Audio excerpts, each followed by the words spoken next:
Hello అందరికీ, ఎలా ఉన్నారు అందరూ? ఈరోజు రెసిపీ వచ్చేసి పక్కా తెలంగాణ స్టైల్ బోటి డప్పడం అండి. ఇది చాలా టేస్టీ అండ్ యమ్మీ రెసిపీ. ఎలా చేసుకోవాలో చూసేద్దాం రండి. దీన్ని బోటి పులుసు అని కూడా అంటారు, కానీ తెలంగాణ వాళ్ళకి బోటి డప్పడం అనే తెలుసు. ఆథెంటిక్ రెసిపీ నేను మా అత్తయ్య దగ్గర నుంచి నేర్చుకున్నాను. ఈ రెసిపీ కోసం ముందుగా మనం బోటిని ప్రిపేర్ చేసేసుకుందామండి. కుక్కర్ పెట్టేసుకున్నాను. ఇందులో ఒక 3-4 స్పూన్స్ ఆయిల్ వేసుకోవాలి.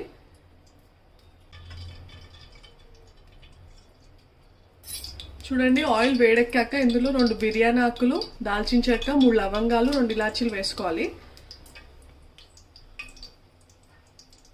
ఇందులోనే ఒక పెద్ద సైజు ఉల్లిపాయ తీసుకుని కట్ చేసుకొని 4-5 పచ్చిమిరపకాయలు, కరివేపాకు అన్ని తీసుకొని వేసుకోవాలి.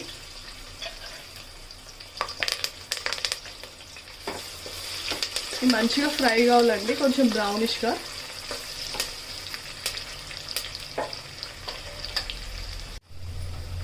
చూడండి, ఇందులో ఇప్పుడు కొంచెం పసుపు వేసుకున్నాం. పసుపు కొంచెం ఎక్కువనే వేసుకోండి, నాన్ వెజ్ కదా. ఇందులో ఒక 2 స్పూన్స్ ఆఫ్ అల్లం వెల్లిగడ్డ పేస్ట్,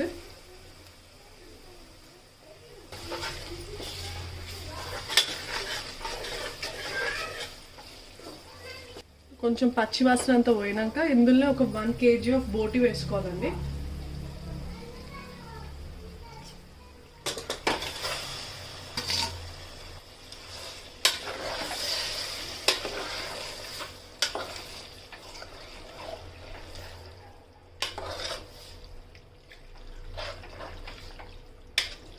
ఇప్పుడు ఈ బోటీని అల్లం వెల్లిగడ్డ పేస్ట్లో కొద్దిసేపు ఉడకనివ్వాలి, ఒక 3 to 4 minutes. స్మెల్ అంతా వెళ్ళిపోతుంది అలా చేస్తే. చూడండి, ఇట్లా బాయిల్ అవుతూ ఉంటుంది. ఈ టైంలో మనం కొంచెం హ్యాండ్ఫుల్ ఆఫ్ పుదీనా వేసుకోవాలి. ఈ పుదీనా ఫ్లేవర్ కూడా బోటీకి పట్టి చాలా బాగుంటుంది అండ్ స్మెల్ అంతా పోతుంది. చాలా మంది బోటీ స్మెల్ వల్ల తినరు కదా. ఆ స్మెల్ పోవడానికి మనం దొడ్డుప్పులో ఒక 3 to 4 times నానబెట్టి మంచిగా క్లీన్ చేసుకుంటే స్మెల్ అంతా వెళ్ళిపోతుంది. నేను చెప్పిన ప్రాసెస్లో చేసుకుంటే సూపర్ యమ్మీ టేస్ట్ ఉంటుంది, అందరికీ నచ్చుతుందండి. కాసేపు మూత పెట్టేసుకుందాం. చూడండి, ఒక 3 to 4 minutes ఉడికించుకున్న తర్వాత ఇట్లా బాయిల్ అవుతూ ఉంటుంది. స్మెల్ ఆల్మోస్ట్ వెళ్ళిపోతుంది ఈ టైంలో. ఇప్పుడు మనం కారం, ఉప్పు వేసుకోవాలి. నేను ఒక 3-4 స్పూన్స్ కారం వేస్తున్నా.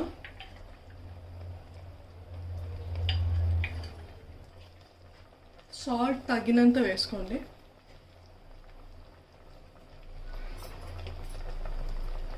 ఇప్పుడు ఇది ఉప్పు కారంలో మంచిగా ఒక నీళ్ళన్నీ వెళ్ళే వరకు పెట్టుకోవాలి. కాసేపు ఫ్రై చేసుకోవాలన్నమాట. మొత్తం దగ్గర పడుతుంది. ఆ టైం వరకు ఉంచుకోండి, ఒక 5 to 6 minutes. ఒక 5 to 6 minutes తర్వాత చూడండి, ఇటు దగ్గరకు అయిపోతుంది. మంచి స్మెల్ వస్తుందండి. ఇప్పుడు కొన్ని వాటర్ పోసుకోవాలి, ఎక్కువ కాదు, జస్ట్.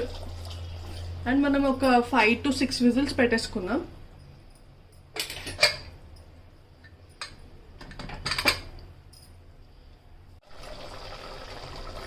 చూడండి, బోటి మొత్తం ఉడికిపోయింది. ఇందులో కొంచెం ధనియాల పొడి అండ్ గరం మసాలా వేసేసుకోండి.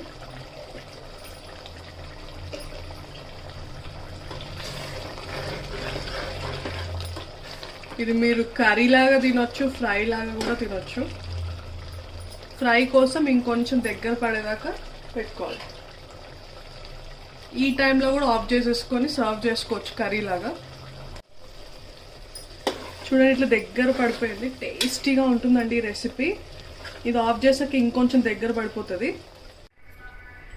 ఇప్పుడు బోటి డప్పడం కోసం ఇట్లా ఒక చిన్న ప్యాన్ పెట్టేసుకోండి. ఇందులో ఒక 2 స్పూన్స్ ఆఫ్ ఆయిల్,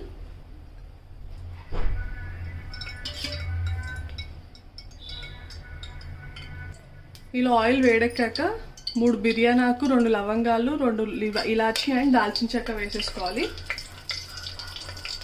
ఒక ఆనియన్ ఇట్లా సన్న స్లైసెస్ లాగా కట్ చేసుకొని అండ్ పచ్చిమిర్చి ఒక 4-5 ఇట్లా మధ్యలో కట్ చేసుకొని వేసేసుకోండి. ఇప్పుడు ఇందులో కొంచెం పసుపు వేసుకుందాం. నేను ఒక 2 టమాటాస్ తీసుకున్నాను చిన్నవి, అవి సన్నగా ఇట్లా కట్ చేసుకొని వేసేసుకోవాలి.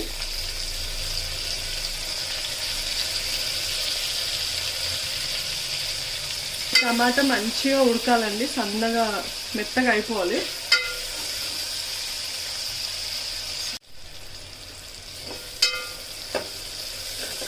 ఇప్పుడు ఇందులోనే కొంచెం అల్లం వెల్లిగడ్డ పేస్ట్ వేసుకుందాం.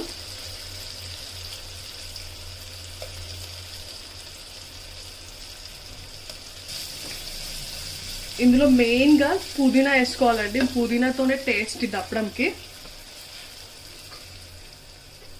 పుదీనా కొంచెం ఎక్కువ వేసుకోండి.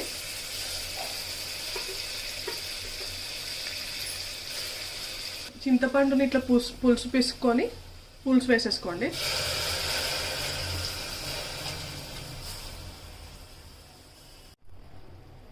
ఇట్లా బాయిల్ అయ్యేటప్పుడు మనం ఒక 3 to 4 స్పూన్స్ బియ్యం పిండి తీసుకొని ఇట్లా వాటర్లో డైల్యూట్ చేసుకొని ఇలా వేసేసుకోవాలి. చాలామంది శనగపిండి వేస్తారండి. శనగపిండి వల్ల బాగానే ఉంటుంది టేస్ట్, కానీ కొంచెం హెవీ అనిపిస్తుంది మనకి.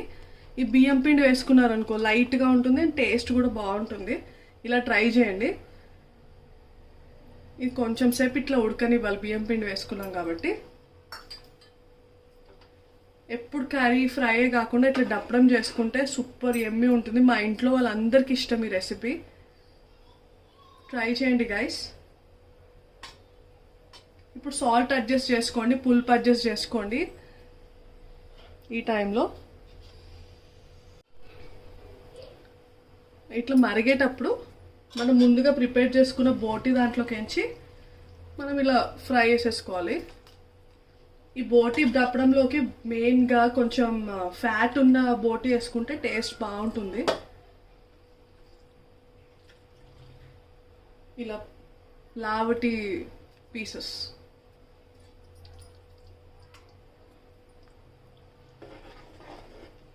ఈ బోటి ఇందులో వేసాక స్మెల్ వస్తుందండి, వావ్ చాలా బాగుంటుంది.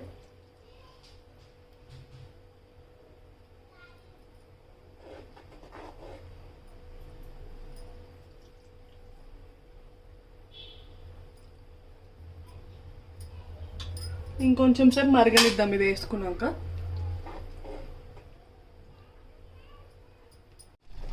చూడండి ఇట్లా బాయిల్ అవుతూ ఉండాలి. ఈ టైంలో మనం ధనియాల పొడి వేసుకుందాం.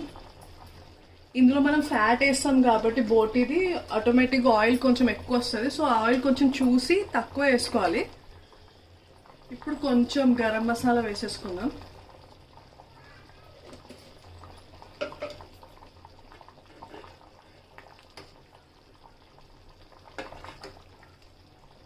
ఇది ఆఫ్ చేశాక ఇంకొంచెం చిక్కబడుతుంది పులుసు. ఈ టైంలో, ఈ పర్ఫెక్ట్ కన్సిస్టెన్సీ టైంలో కొత్తిమీర వేసేసుకొని డిష్ అవుట్ చేసుకోవడమే. అంతే అండి, సో సింపుల్ రెసిపీ, చాలా బాగుంటుంది. తెలంగాణ స్టైల్ అండి ఇది. ఇప్పుడు రెడీ అయిపోయింది. Please subscribe, like and share to my channel అండి. Bye, have a nice day.